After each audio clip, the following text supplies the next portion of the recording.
আসসালামু আলাইকুম, welcome back to my channel. এই মুহূর্তে আমার ভিডিওটি যে যেখান থেকে দেখছেন আশা করছি সবাই ভালো আছেন। আলহামদুলিল্লাহ, আল্লাহর অশেষ রহমতে আমরাও ভালো আছি। অনেক দিন পর আজকে বের হলাম হাঁটার জন্য সকালবেলা। এই তো আমাদের গ্রামের অবস্থা, 2 দিনের বৃষ্টিতে পুরো পুরো গ্রাম প্রায় তলিয়ে যাওয়ার অবস্থা। দেখেন, শুধু পানি আর পানি, চারদিকে কিছুই দেখা যায় না।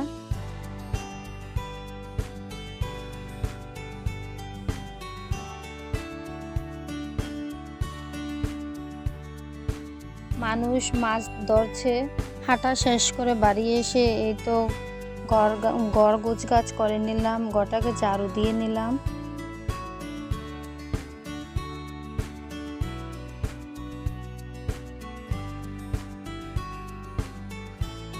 বাচ্চাদের ঘুম থেকে উঠিয়ে তারপরে পড়তে বসালাম। রাফি সাফি দুইজনে এই তো লিখছে, আমি এদিক দিয়ে নাস্তা রেডি করছি। ইস্ট মেশানো পাউরুটি, ভিতরে ইস্ট দেওয়া আছে, এগুলা খালি খাওয়া যায়, কিছুই দেওয়া লাগে না, কোনো কিছু সাথে খাওয়া লাগে না, এমনিতেই খাওয়া যায়। আমি তো ছুরি দিয়ে মিক্স করে দিচ্ছি সবটার ভিতরে, মাঝখানে শুধু থাকে।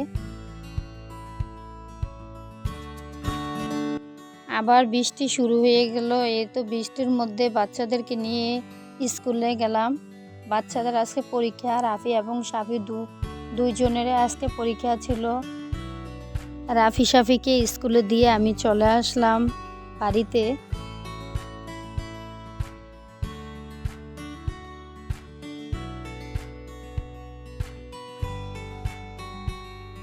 আমি আমার রুমটা মুছে নিলাম।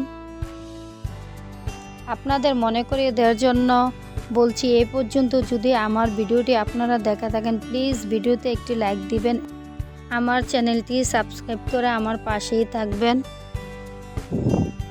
এবং আপনার ভালো লাগা মন্দ লাগা চাইলে আমাকে কমেন্টস করে জানাতে পারেন।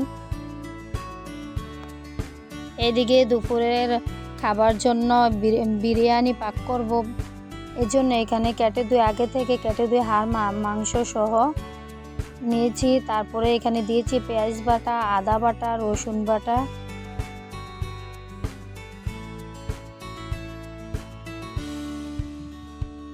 তারপরে আস্ত মশলা দিয়ে দিলাম, দিয়ে ভালোভাবে হাত দিয়ে মেখে এখানে দিয়ে দিলাম জিরার গুঁড়া, ধনিয়ার গুঁড়া,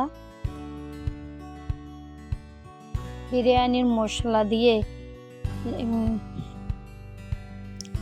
পরিমাণ মতো লবণ দিয়ে তারপরে কষিয়ে নেব।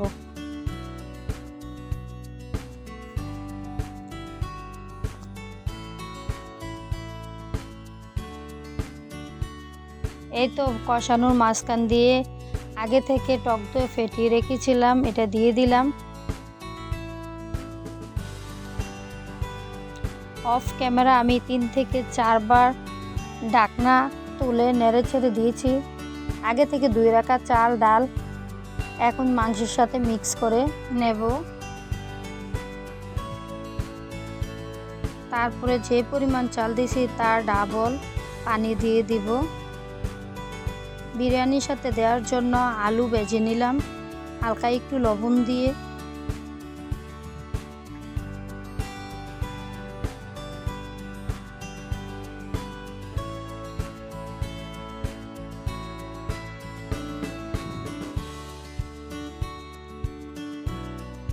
চাল 70% সিদ্ধ হয়ে গেলে আলুগুলা দিয়ে দেব। এ পর্যায়ে পানি কিছুটা শুকিয়ে গিয়েছে, 7-8টা কাঁচামরিচ দিয়ে নেড়ে ছেড়ে দিয়েছি। এই তো আমার বিরিয়ানি রেডি, আপনাদেরকে আমি পরিবেশন করে দেখাচ্ছি।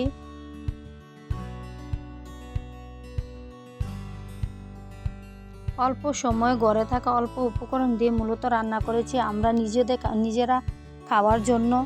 দেখেন কি সুন্দর ঝরঝরে হয়ে। আজ তাহলে এ পর্যন্ত, সবাই ভালো থাকুন, সুস্থ থাকুন, এইটুকু কামনা করে আমি আমার আজকের ব্লগ শেষ করছি এইখানেই। আল্লাহ হাফেজ।